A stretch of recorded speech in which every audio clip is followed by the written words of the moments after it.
जी हाँ दोस्तों, आज की वीडियो में लेके आए हैं हरियाणा कौशल रोजगार निगम से। आज हरियाणा सरकार द्वारा एक नई गाइडलाइन जारी की गई है, जिसमें पॉलिसी पार्ट 1 और 2 के बारे में बताया गया है। उन्हें हरियाणा कौशल रोजगार निगम में किस तरह से लिया जाएगा और उनके लिए क्या क्या मापदंड होंगे और सोशियो इकोनॉमी वगैरह के जो है मार्क्स कैसे मिलेंगे, तो उसके बारे में आपको डिटेल से बताने वाले हैं। अगर आपने अभी तक चैनल को सब्सक्राइब नहीं किया है तो चैनल को सब्सक्राइब कर लीजिएगा, ताकि इन फ्यूचर हम आपके लिए कोई भी वीडियो लेके आते हैं उसका नोटिफिकेशन आप तक आसानी से पहुंच सके। चलो दोस्तों, आज वीडियो स्टार्ट करते हैं। जी दोस्तों, आउटसोर्सिंग पॉलिसी पार्ट 1 में लगे कर्मचारियों के लिए क्या प्रक्रिया रहेगी कौशल रोजगार निगम के तहत आने के लिए। आउटसोर्सिंग पॉलिसी पार्ट 1 के तहत रखे जिन कर्मचारियों की परफॉर्मेंस संबंधित विभाग या संस्थान संतोषजनक से ऊपर पाएगा,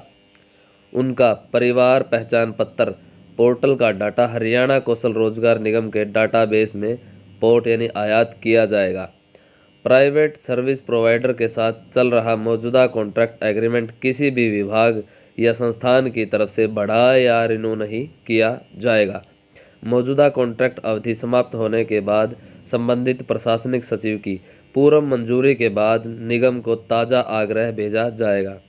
निगम की तरफ से प्रयास किया जाएगा कि आउटसोर्सिंग पॉलिसी पार्ट 1 के तहत सर्विस प्रोवाइडर के जरिए रखे मौजूदा व्यक्ति को कौशल रोजगार निगम संबंधित विभाग की तरफ से आग्रह भेजे या उसी जैसे रोल पर पॉलिसी की शर्तों के अनुसार संबंधित विभाग की सिफारिश पर रखने का प्रयास किया जाएगा। तो दोस्तों, इसमें बताया गया जो पॉलिसी पार्ट 1 के जो एम्प्लॉयज़ पहले लगे हुए हैं, उनका जो मौजूदा कॉन्ट्रैक्ट है वो जब तक उनका कॉन्ट्रैक्ट है वो तब तक चलेगा और उसके बाद जो है रिन्यू नहीं किया जाएगा। और जैसे ही कॉन्ट्रैक्ट समाप्त होगा तब संबंधित विभाग जो है उन कर्मचारियों के लिए हरियाणा कौशल रोजगार निगम को पदों की सूचना देगा तथा उन कर्मचारियों को कौशल रोजगार निगम के तहत लाने के लिए उनका डाटा जो है हरियाणा कौशल रोजगार निगम के पोर्टल पर भरा जाएगा। और दोस्तों, इससे आगे अब आउटसोर्सिंग पर लगे पहले कर्मचारियों के लिए भी एक प्रावधान किया गया है, जिसमें पॉलिसी पार्ट 2 के कैंडिडेट्स आते हैं। ये देखिए दोस्तों, आउटसोर्सिंग पॉलिसी पार्ट 2 के तहत रखे जिन कर्मचारियों की परफॉर्मेंस संबंधित विभाग या संस्थान संतोषजनक से ऊपर पाएगा, उनका परिवार पहचान पत्र यानी पीपीपी पोर्टल पर डाटा हरियाणा कौशल रोजगार निगम के डाटाबेस में पोर्ट किया जाएगा। वित्त विभाग की तरफ से पहले ही पे स्केल या निगम वेज रेट से ज़्यादा फिक्स्ड वेज में मंजूर कर रखे हैं उन पदों को संबंधित विभाग या संस्थान कॉन्ट्रैक्चुअल जॉब रोल में बदलेगा और निगम वेज रेट से उचित लेवल में वर्गीकृत करेगा। संबंधित प्रशासनिक सचिव की मंजूरी के बाद वित्त विभाग से स्वीकृत अवधि तक के पदों के लिए संबंधित विभाग कौशल रोजगार निगम को आग्रह भेजेगा, साथ में स्वीकृति का पत्र और बदले गए पदों का पत्र भी भेजेगा। पहले से एंगेज किए व्यक्तियों को उसी जैसे कॉन्ट्रेक्चुअल जॉब रोल के पद पर एंगेज करने का प्रयास किया जाएगा, अगर वह पॉलिसी की शर्तों के योग्य पाया जाता है और विभाग या संस्थान सिफारिश करता है। तो ईज ऑफ डिप्लॉयमेंट के 10 अंक यूँ मिलेंगे अगर उम्मीदवार उसी ज़िले का निवासी है जिस ज़िले के लिए जॉब रोल है, उसे अतिरिक्त 10 पॉइंट वेटेज मिलेगी। और दोस्तों, इसमें आगे बताया है जो सालाना पारिवारिक आय है उसके तहत जो स्कोर पॉइंट बनाएंगे कौशल रोजगार निगम के तहत फ्रेश ज्वाइनिंग के लिए, उसमें 1,80,000 तक 40 का स्कोर मिलेगा, 1,80 से 2.5 लाख रुपए तक 30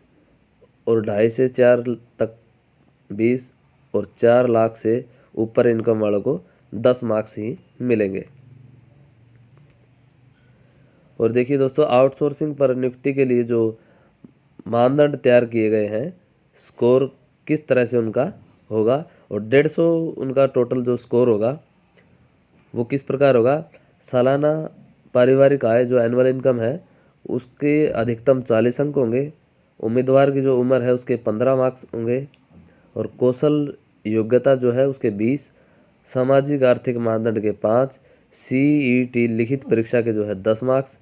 ईज ऑफ डिप्लॉयमेंट के 10, मुख्यमंत्री अंत्योदय परिवार में आता तो उसके 50 मार्क्स होंगे। टोटल इस प्रकार 150 मार्क्स होंगे अधिकतम। और उम्र के लिए अधिकतम जो 15 अंक बांटे गए हैं उनका आवंटन ऐसे होगा, जो 18 से 24 साल की उम्र का व्यक्ति होगा उसे 5 मार्क्स मिलेंगे, और 24 से 30 वाले को 10, 30 से 36 वाले को 15, और 36 से 42 वाले को 10 मार्क्स मिलेंगे, और 42 से ज़्यादा वाले को कोई किसी प्रकार का कोई मार्क्स नहीं मिलेगा। और शैक्षणिक योग्यता के जो 20 अंक दिखाए गए हैं उसमें लिखा है, जिन जॉब रोल के लिए न्यूनतम स्किल योग्यता तय नहीं होगी और जिस उम्मीदवार के पास संबंधित NSQF सर्टिफिकेट यानी ITI, यूनिवर्सिटी, SSC वगैरह से मान्यता प्राप्त NCVT, SCVT सर्टिफिकेट होगा उसे 20 अंक मिलेंगे। और सामाजिक आर्थिक मानदंड के जो 5 मार्क्स बताए गए हैं वो कुछ इस प्रकार होंगे। अगर उम्मीदवार विधवा है या आवेदक ऐसा पहला या दूसरा बच्चा है जिसके पिता की मृत्यु 42 साल पूरी होने से पहले ही हो गई हो, या आवेदक पहला या दूसरा बच्चा है जिसके पिता की मृत्यु आवेदक की उम्र 15 साल पूरी होने से पहले हो गई हो, तो उसे 5 अंक मिलेंगे। तो दोस्तों ये थी आज की लेटेस्ट जो न्यूज़ हमारे पास आई थी, जो आपके साथ में शेयर करनी थी। अगर आपकी कोई किसी प्रकार की क्यूरी है तो आप मुझे कमेंट बॉक्स में लिख सकते हैं। तो इस प्रकार की आगे भी बड़े बड़े अपडेट्स पाने के लिए चैनल के साथ जुड़े रहें।